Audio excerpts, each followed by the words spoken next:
In the spring of 1894, thousands of unemployed men set out on foot across America, determined to reach Washington and demand work in a movement that became known as Coxey's Army.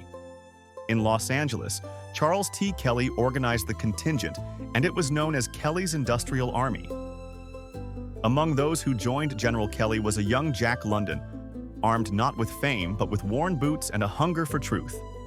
2,000 Stiffs is his vivid, first-hand account of this forgotten march, a story of hardship, humor, rebellion, and endurance. A true portrait of America's restless spirit told by one of its greatest voices. 2,000 men, 3,000 miles, one dream.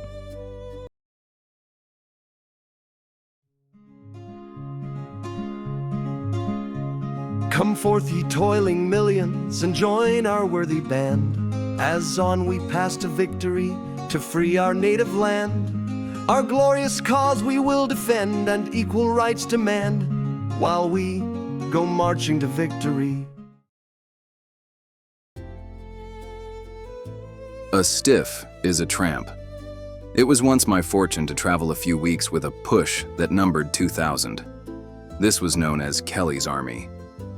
Across the wild and woolly West, clear from California, General Kelly and his heroes had captured trains, but they fell down when they crossed the Missouri and went up against the effete East. The East hadn't the slightest intention of giving free transportation to 2,000 hobos. Kelly's army lay helplessly for some time at Council Bluffs. The day I joined it, made desperate by delay, it marched out to capture a train. The railroads, though, they had other plans. They shut it all down, tied up every train, turned the tracks into a dead man's road. So there we camped, 2,000 of us lying like baggage by the rails, waiting for a miracle or a riot, whichever came first. Before he ever penned a tale, Jack London lived a dozen lifetimes. Born in 1876 San Francisco, he was raised on grit, books, and bad luck.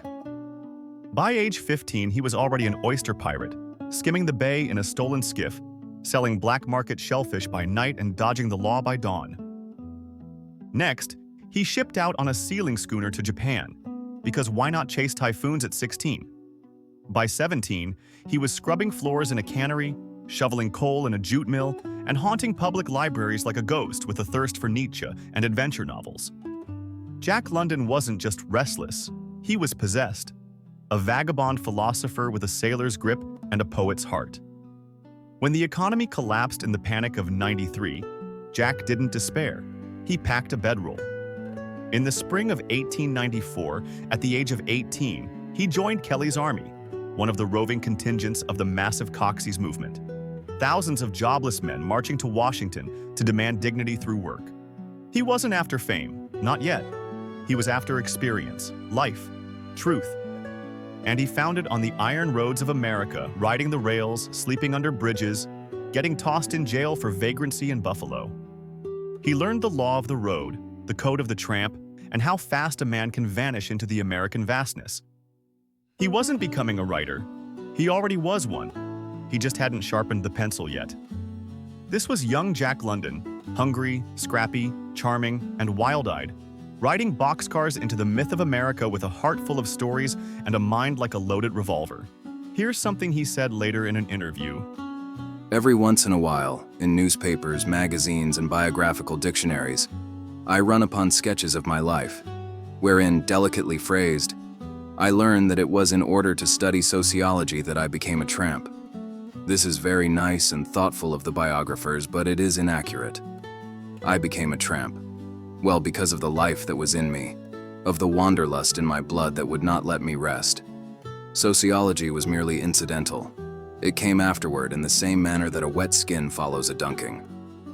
I went on the road because I couldn't keep away from it, because I hadn't the price of the railroad fare in my jeans, because I was so made that I couldn't work all my life on one same shift, because, well, just because it was easier to than not to.